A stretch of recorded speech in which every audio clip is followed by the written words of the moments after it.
ఒకటే జాయినింగ్ తీసుకురావాలి.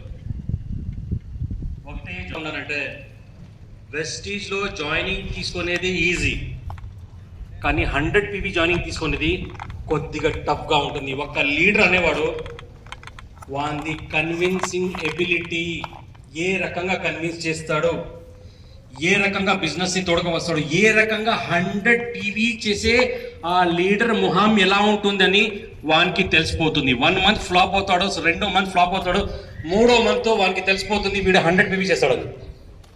So psychologically మీరు పెద్ద రీటైలింగ్ చేసే జనాల్ని బిజినెస్లో తోడుకు వస్తారు, లేకపోతే మంత్లో ఒక మంచి లీడర్ని బిజినెస్లో తీసుకొస్తారు. అందుకని ఒక 100 PV టార్గెట్ తీసుకోండి, 100 PV జాయిన్ తీసుకోండి.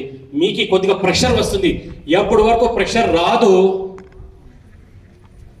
ఆ భగవంతుడి చేతులు కూడా దీనిలోగా 100 PV జాయినింగ్ నేను తీసుకొస్తానని ఎప్పుడు మీది అలా ఒక మైండ్ సెట్ అయిపోతుంది. మీరు చూడండి, మీ టీంలో 100 PV జాయినింగ్స్, మంచి రీటైలర్స్, మంచి లీడర్స్ మీ టీం లోపల వస్తుంది.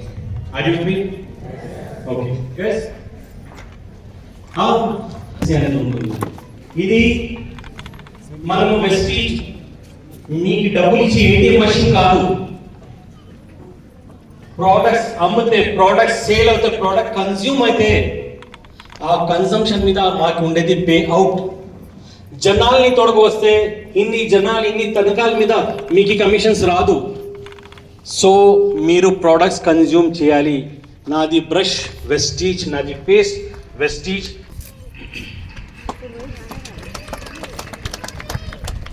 అప్పుడు